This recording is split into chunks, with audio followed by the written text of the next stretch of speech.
Hello guys, you're from Sharp 11 Music here. Today's lick of the week will be one of Paul Desmond. Again, he might be most famous for his sound and melodic IDs, but that's because he's exceptional in that area. But a side part of this melodic IDs is that he puts in a lot of rhythmic developments and rhythmic cross rhythms.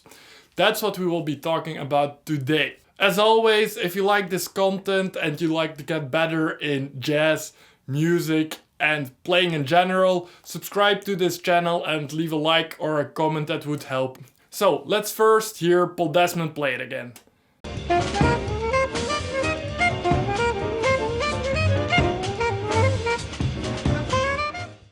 So you can instantly hear this line, although it's melodically interesting, it has a lot of rhythm to it and a lot of accents that make it cool. So the line is a displacement in itself, it also develops in its displacement, and he repeats it displaced, if you can follow still. You also hear that at the end of that line, I think he kind of stumbles a bit in it, and that's how he ended. So we will also look at what will happen if we would continue the ID there.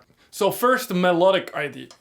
So to understand this line, first look at the E going to the G. That's a minor third jump. Then you see a little bit further F sharp to A, that's also a minor third. Then you see the G sharp to the B, that's also minor third. A to C, minor third, and B to D, also minor third. So to understand the complete line, we have to work a bit backwards. You can also see that minor third always has a chromatic approaching note in front of that.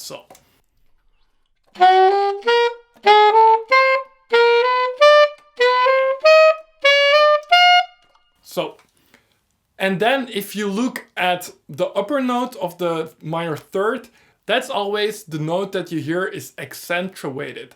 So that's the main note. So you hear actually a diatonic line. So there are many chromatic approach notes in between that are not in the scale of G and are chromatic, but the important notes are just the most simple kind of line you can play on G. 1, 2, 3, 4, 5. But of course, that's just the melodic content. I said we would be diving into the rhythmic content because that's the most interesting here. And what you can see is that he, in the beginning, does actually two chromatic approach notes towards that third. So he has D, D sharp, E. And towards E as well. So that are groupings of 4 notes. So that's not so special, that really fits evenly within a bar.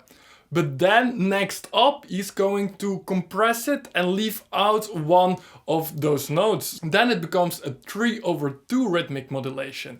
So then you get... So then it becomes exciting. So he kind of accelerates within the melodic phrase, leaving out just one note. And then it sounds amazing.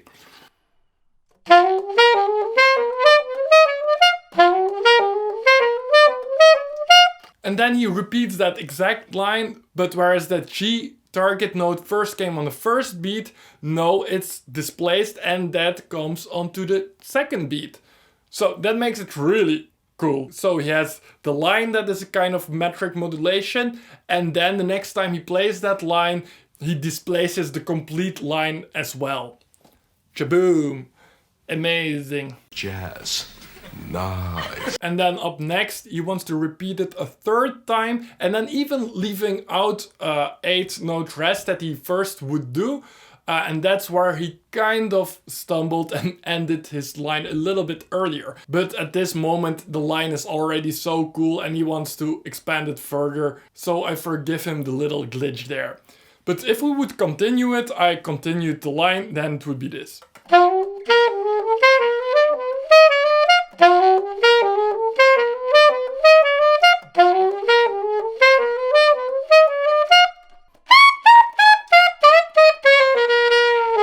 And then he goes into some amazing blues lines as well, but that's for another time. One thing for the saxophone players, but also the other instrumentalists, I don't know the technical issues there, how to get that, but to make sure that you have that accent really coming out, what we do on the saxophone is actually just muting that note in front, that first note of the third, so that the accent will come out harder. Putting dynamics is not only putting louder at some places, but it's also making more contrast between two notes. So we can do that by, one, making the accent louder, but secondly, by making the note before softer.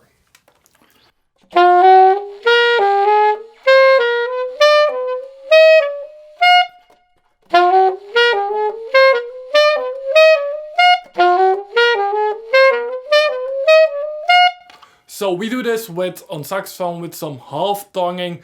Put your tongue halfway the reed, but leave also the other half open so there is something to vibrate. So you get this muted sound on that E, that F sharp, the G sharp, A and the B. And then you get this nice rhythmic effect.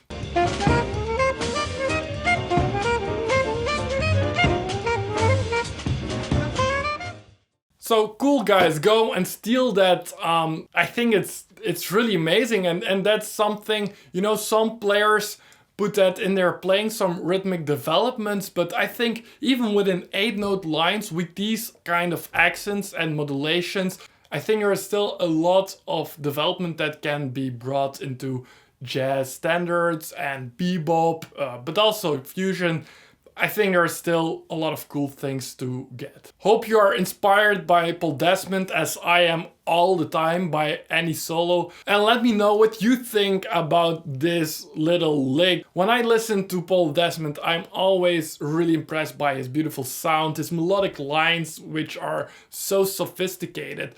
But the second part is true as well. He has a lot of variation and rhythmic awareness in rhythmic content. So go out and listen to some Desmond, that really never can hurt. That being said, that was today the lick of the week. I hope this was valuable. If you thought it was valuable, leave a like, a comment, and I'll get back to you as soon as I can. If you haven't subscribed yet, maybe do that, if you like it at least. And I'll see you next time.